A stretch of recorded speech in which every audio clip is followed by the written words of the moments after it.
The story of the RMS Queen Mary does not begin with a ghost story, but with a symphony of hammers and rivets in the industrial heart of Scotland. In the early 1930s, the John Brown and Company shipyard in Clydebank became the birthplace of a titan. Known initially only as Hull Number 534, the ship was a beacon of hope during the darkest days of the Great Depression. For the thousands of Scottish shipwrights who labored over her massive steel skeleton, she wasn't just a vessel, she was a testament to human ambition. When she was finally launched in 1934, she was a 1,019-foot marvel of engineering, so massive that she seemed to dwarf the very Clyde River that bore her. As the Queen Mary made her maiden voyage in 1936, she was immediately hailed as the pinnacle of 1930s luxury. She was a floating palace of Art Deco opulence, featuring exotic woods, intricate glasswork, and lavish tapestries that reflected the streamlined, modern style of the era. The ship boasted 3 classes, but it was the cabin class, first class, that captured the world's imagination. It featured a grand salon that spanned 3 decks in height, a cinema, 2 indoor swimming pools, and a sprawling veranda grill. For the elite of the world, Hollywood stars like Audrey Hepburn and Elizabeth Taylor, and political giants like Winston Churchill, the Queen Mary was the only way to cross the Atlantic. The air in the dining salons was thick with the scent of expensive cigars and French perfume, while the sounds of live jazz orchestras vibrated through the polished wood floors. She was more than a mode of transport, she was a social stage where the who's who of the 20th century performed. However, even amidst this early grandeur, there was an overwhelming sense of scale that bordered on the intimidating. To walk the length of her teak decks was to feel the sheer power of 80,000 tons of steel slicing through the unpredictable North Atlantic. The ship felt alive, not just with the vibration of her 4 massive propellers, but with the collective energy of the 2,000 passengers and 1,100 crew members on board. Little did the socialites and sailors of the 1930s know that the very corridors they walked would one day become the setting for chilling legends. The laughter in the grand ballrooms and the splashing in the marble-lined pools created a vibrant imprint on the ship's soul. As the Queen Mary conquered the waves and shattered speed records to win the Blue Riband, she was building a legacy of glory. But in the shadows of her vast engine rooms and the quiet corners of her luxury suites, the stage was already being set for the ghosts of the future to take up residence. To step onto the RMS Queen Mary in the late 1930s was to step into a world that had mastered the art of living. This was the golden age of ocean travel, a brief but shimmering window of time before the clouds of war gathered over Europe. For the American and British elite, the Queen Mary was a floating social club, a place where the boundaries of the Atlantic Ocean were forgotten in favor of midnight galas and 5-course meals served on bone china. The atmosphere was defined by Art Deco opulence. Every inch of the ship was a gallery of modern design, from the ornate inlaid wood paneling representing the British Empire to the massive glowing light fixtures that bathed the lounges in a warm golden hue. The Grand Salon served as the heart of this high society theater. Here, beneath ceilings that soared 3 stories high, men in black tie tuxedos and women in shimmering silk gowns from Paris would gather to talk politics, cinema, and the future of the world. Among the passengers, Hollywood royalty was a constant presence. It was common to see stars like Clark Gable, Marlene Dietrich, and Gerda Garbo leaning against the polished mahogany railings, cocktail in hand, watching the white foam of life on board during these years was a grueling test of endurance. The air below decks was thick with the smell of sweat, unwashed wool, and diesel fumes. The once glamorous dining salons now served thousands of pounds of standard rations in a never-ending assembly line of hungry soldiers. Yet, despite the claustrophobia and the constant threat of a torpedo strike, the ship felt like a lucky charm. Churchill later remarked that the Queen Mary and her sister ship, the Queen Elizabeth, had shortened the war in Europe by at least a year. However, This period added a heavy, somber layer to the ship's spiritual history. The Gray Ghost was no longer just a name for her paint job, it became a description of her atmosphere. The sheer volume of human anxiety, the longing for home, and the frantic energy of 16,000 soldiers created a pressure cooker of emotion. It is said that the heavy boots of the infantry can still be heard echoing down the steel companionways at night, a rhythmic, ghostly march that serves as a reminder of the time when the Queen Mary traded her diamonds for dog tags and her dignity for the grim necessity of survival. October 2nd, 1942, remains the darkest date in the long history of the Queen Mary. While the Queen Mary was celebrated for her speed and safety, this day proved that even a Titan is subject to the cruel whims of war and physics. As the Gray Ghost neared the coast of Ireland, carrying nearly 15,000 American soldiers of the 29th Infantry Division, she was met by her escort, the British light cruiser HMS Curacoa. It was a routine rendezvous intended to provide anti-aircraft protection for the final leg of the journey, but it ended in a nightmare that still haunts the ship's lower decks. The disaster was born from a fatal misunderstanding of geometry and momentum. To evade German U-boats, the Queen Mary was performing a zigzag pattern, a series of sharp, timed turns that made it impossible for a submarine to aim a torpedo. The Curacoa, significantly smaller and less powerful, attempted to keep pace. Due to a tragic miscalculation in the ship's relative positions, the Curacoa drifted directly into the path of the massive liner. The impact was unavoidable.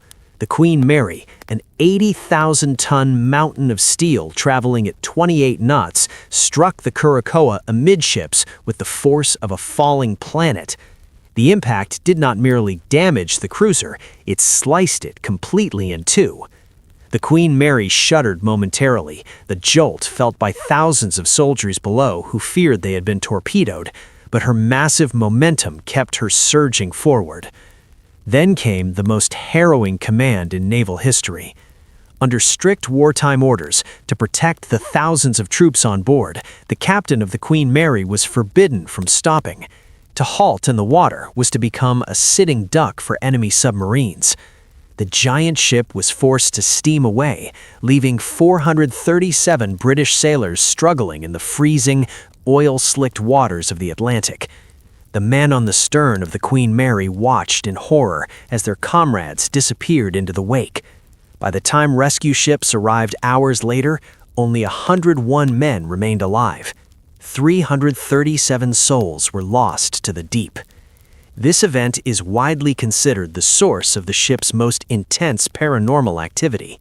In the forward bow area, the very point of impact, crew members and visitors have reported hearing the terrifying sound of rending metal and the faint rhythmic pounding of water against the hull.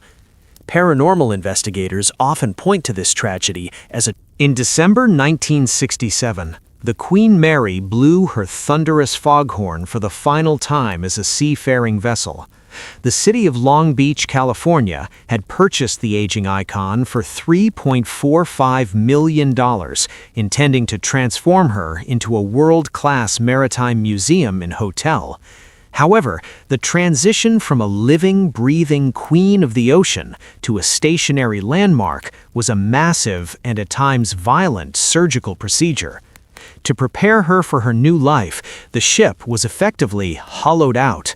Her massive boilers, several of her propellers, and miles of internal piping were removed to make way for convention spaces and museum exhibits. It was during this period of physical upheaval, when the ship's mechanical heart was stilled, that the first modern reports of paranormal activity began to ripple through the decks. Workers tasked with the ship's renovation began to experience things they couldn't explain. In the silence of the night, while the ship sat moored in the stagnant waters of the harbor, the sounds of a busy vessel continued. Heavy footsteps echoed on teak decks where no one was walking. The clanging of tools echoed from empty engine rooms. It was as if the ship, stripped of its ability to sail, had begun to release the memories it had stored for over 30 years.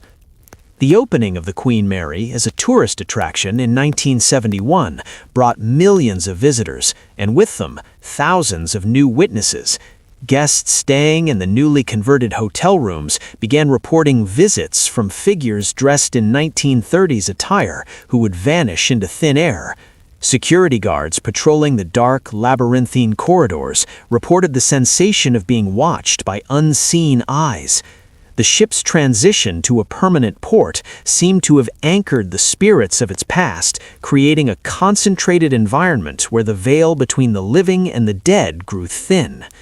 Psychics and mediums who flocked to the ship during the 1970s and 80s suggested that the massive amount of iron and steel in the hull acted as a giant battery, absorbing the intense emotions of the millions of people who had once lived, worked, and died on board. The luxury, the wartime fear, and the tragic deaths were no longer being dissipated across the vast Atlantic. Instead, they were trapped within the ship's steel walls in the sunny climate of Southern California. As the Queen Mary settled into her role as a Long Beach icon, she became more famous for her ghosts than for her history. The ship that once conquered the North Atlantic was now a floating city of the dead. The transition was complete. She was no longer a vessel of transport, but a vessel of spirits, a permanent gateway to the past, where the ghosts of the Gray Ghost finally found a stage to tell their lingering tales.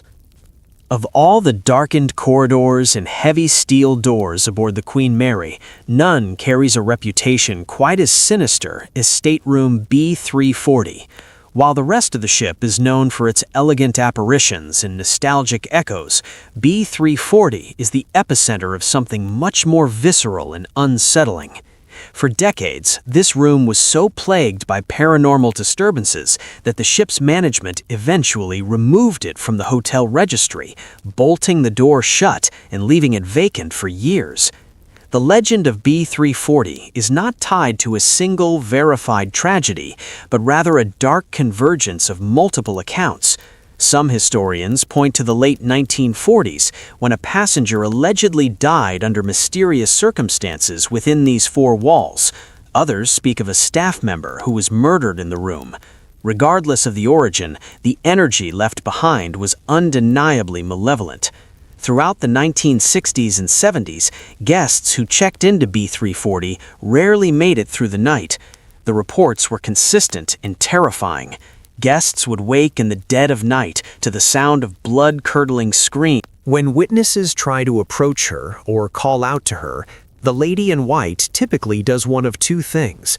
She either turns to offer a faint, melancholic smile before fading into the shadows of the wood paneling, or she simply vanishes the moment she is directly addressed. Some have reported seeing her reflection in the salon's large mirrors, only to turn around and find the room completely empty. Who was she? Paranormal historians have spent years trying to identify her. Some believe she was a young bride who died during her honeymoon voyage, her spirit forever trapped in the moment of her greatest happiness.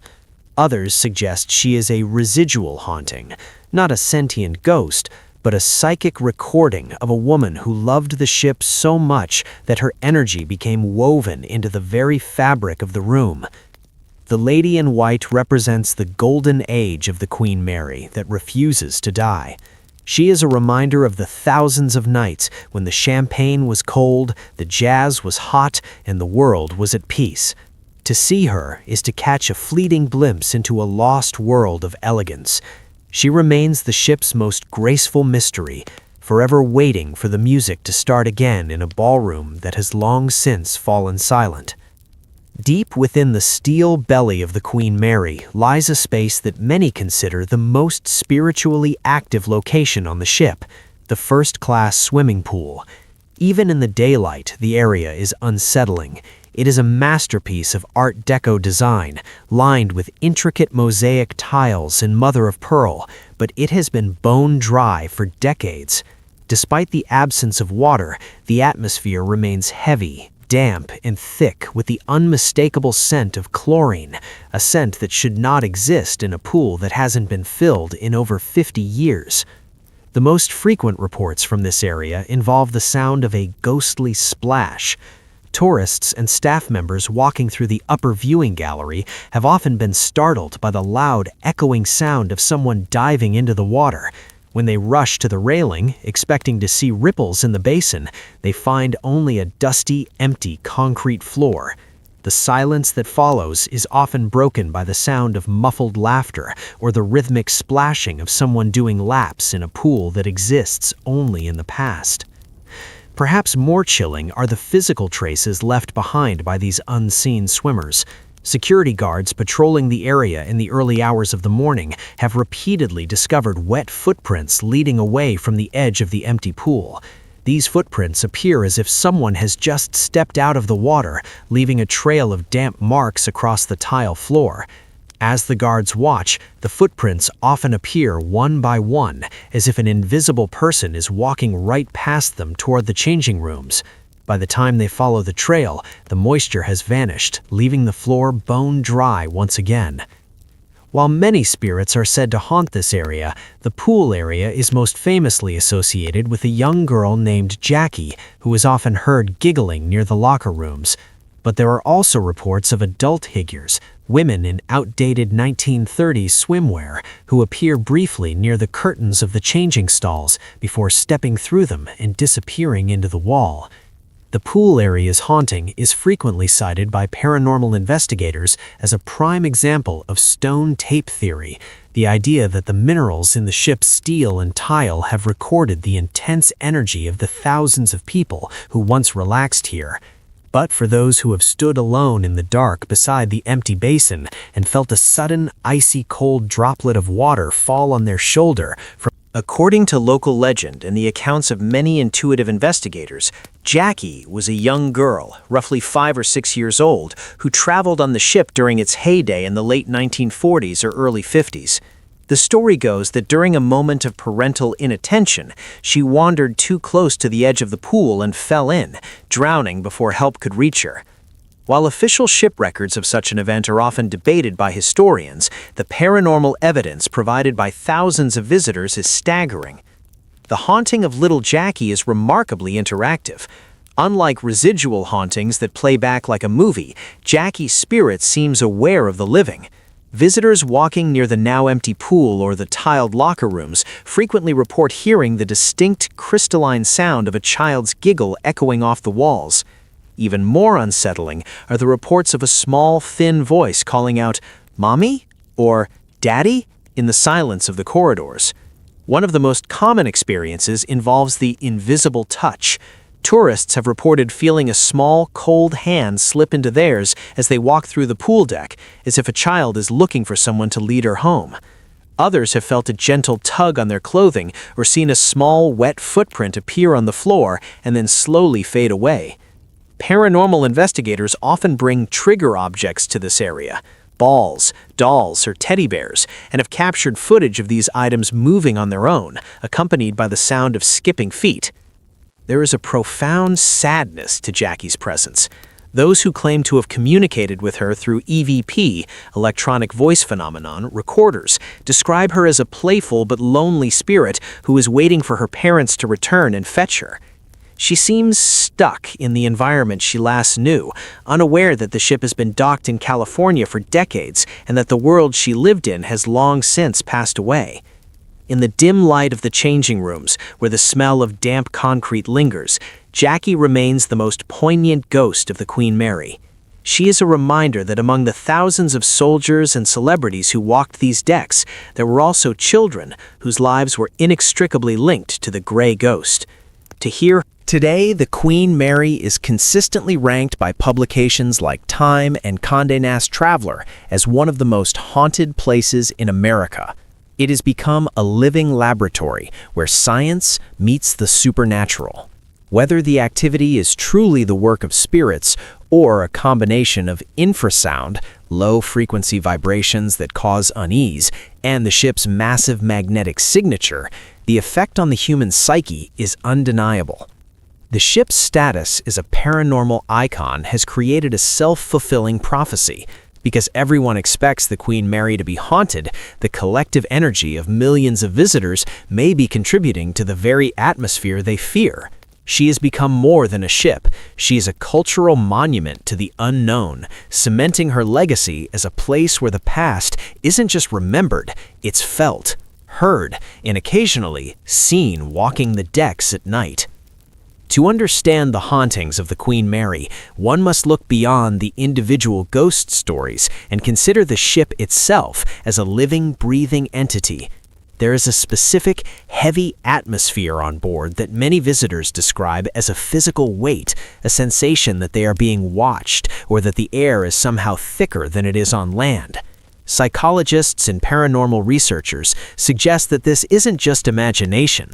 It is the result of a perfect storm of massive iron construction, psychological isolation, and the heavy imprint of millions of souls. The sheer scale of the ship plays a primary role in its eerie reputation. Built with over 10 million rivets and thousands of tons of steel, the Queen Mary is essentially a massive metallic conductor. Some researchers propose that the ship's iron hull acts as a stone tape, a theory suggesting that minerals in the steel can record intense emotional energy. During her decades of service, the ship was a pressure cooker of human experience. The terror of soldiers heading to war, the grief of those who lost loved ones in the Curacoa disaster, and the frantic joy of the Golden Age. This theory suggests that the ghosts aren't sentient spirits, but rather energy loops replaying the most intense moments of the past. Furthermore, the physical environment of the ship is designed to trigger the human flight or fight response. The narrow, note-windowless corridors of the lower decks create a sense of sensory deprivation and claustrophobia. In these silent, labyrinthine spaces, the human brain begins to search for patterns in the dark. The low-frequency hum of the ship's modern generators, known as infrasound, has been scientifically proven to cause feelings of unease, chills, and even hallucinations in some people. When you combine these physical triggers with the ship's isolation from the mainland, the mind becomes hyper-suggestible. There is also the factor of the million-soul imprint. Over its career, the Queen Mary carried over 2.2 million passengers and 800,000 military personnel. Every person who walked those decks left behind a trace of their existence. When a ship of this magnitude is taken out of the ocean, its natural element, and docked in a stationary port, it becomes a stagnant reservoir for that collective history. The ship no longer has the rushing wind or the crashing waves to mask its internal sounds. Every groan